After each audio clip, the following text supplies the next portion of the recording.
E ó, a gente já começa o programa de hoje falando do Papão, porque o Paysandu conseguiu uma virada histórica diante do Guarani e voltou a vencer na Série C. A gente vai acompanhar todos os detalhes dessa partida agora na reportagem de Igor Oliveira. Uma típica tarde de julho com Curuzu ensolarada, mas público bem abaixo do normal.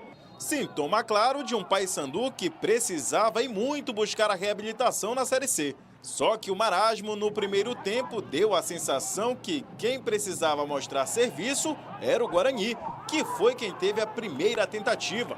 O Papão ainda criou nesse chute cruzado de Juninho, que faltou um pé para colocar a bola para dentro. Mas o visitante é quem estava se sentindo em casa. E se não fosse Guilherme Cachoeira se atrapalhar, aí entrou Gabriel Mesquita na história. Certamente uma das piores partidas dele, logo no dia da comemoração de 50 jogos com a camisa do Lobo. O arqueiro se enrolou no escanteio e Herbert aproveitou para abrir o placar. A tentativa de Tylon não foi o suficiente para o empate. E na cobrança de falta, novamente Gabriel deixou escapar. Na sobra, Maurício Antônio, ex-bicolor, fez 2-0. O que estava ruim quase piora. Herbert quase faz um golaço. E somente aos 42 minutos, o primeiro chute no gol do Paysandu nessa tentativa de Marcinho. Na volta do intervalo, o técnico Júnior Rocha já voltou com 3 substituições, que mudaram a cara e a postura do time alviceleste. De cara, Juninho tentou de cabeça. Depois do cruzamento, os bicolores pediram pênalti. Juninho recebeu o passe de Marcinho, bateu cruzado e acertou a trave. Na pressão, Lucas Cardoso cruzou e o estreante Pablo Alcântara sofreu pênalti. Marcinho bateu, mas Kaique França pegou. Mas a insistência foi premiada. No escanteio, a bola sobrou para Luciano Taboca diminuir o placar, 2-1.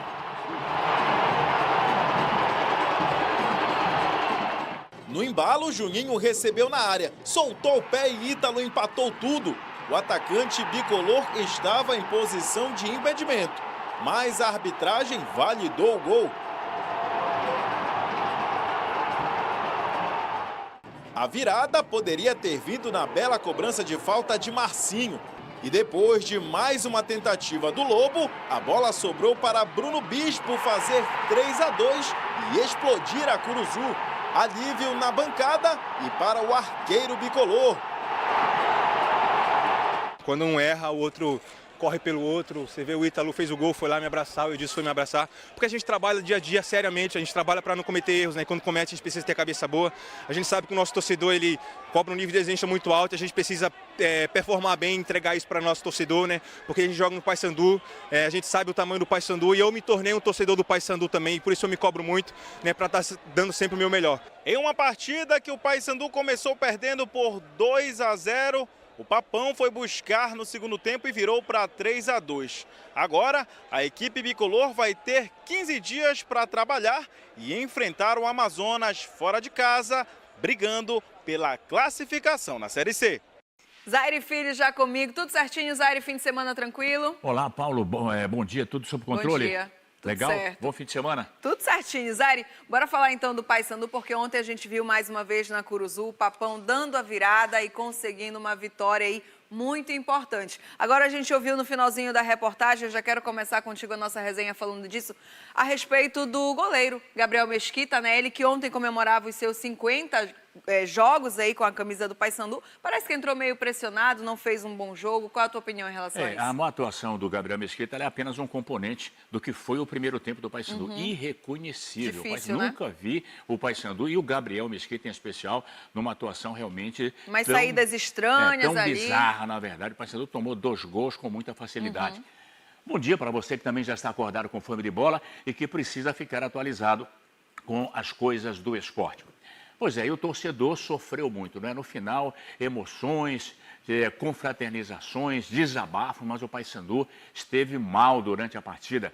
Aliás, muito cedo tomou o primeiro gol da equipe do Guarani, depois o segundo, aliás, do Maurício, né? O ex-zagueiro do Paysandu Esporte Clube. Ele acabou, Maurício Antônio reapareceu ontem como zagueiro da equipe bugrina e marcou o segundo gol.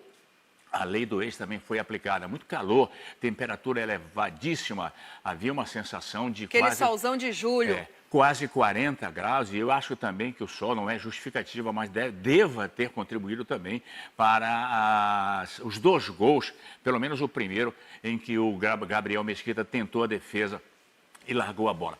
O certo é que o Paysandu contabiliza uma grande vitória, volta a vencer na Curuzu, o que era uma cobrança do torcedor que não compareceu em grande número, pouco mais de 5 mil pessoas na Curuzu ontem, isso no público total, porque como pagante foram pouco mais de 4 mil, na verdade 4.122 pagantes. O Paysandu teve uma cota, aliás a renda foi de 171 mil e o Paysandu recebe uma cota de 88 mil.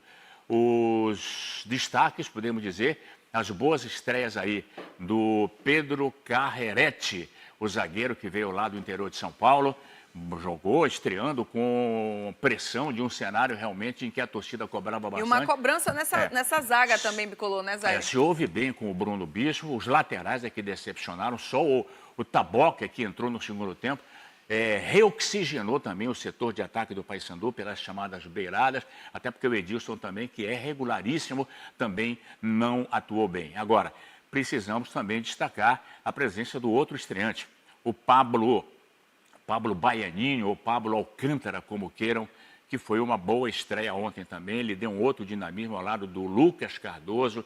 O Paysandu teve uma outra movimentação e na sua entrevista coletiva, ao final da partida, o técnico Júnior Rocha admite por que não. O sensato manda que ele mexa nesse time no próximo jogo, que será só daqui a 15 dias diante do Amazonas, lá em Manaus. Paysandu, portanto, o técnico Júnior Rocha e sua comissão terão essa oportunidade de mexer, de remexer na formação da equipe do Paysandu, que não se ouve bem, preocupou sim a torcida, mas ao final a vitória interessa os números. O Paysandu é o 4º colocado, se reaproxima no topo da tabela. Se terminasse hoje essa fase classificatória, os bicolores teriam vantagens como 4º colocados para jogar as primeiras partidas em casa. Portanto, vamos aguardar. O Paysandu foi uma equipe que acabou se superando e teve realmente no final esse desfecho épico de 3-2 de uma partida que era dada como perdida ontem, onde o torcedor já realmente vaiava e demonstrava a sua insatisfação. Cobrança total, né?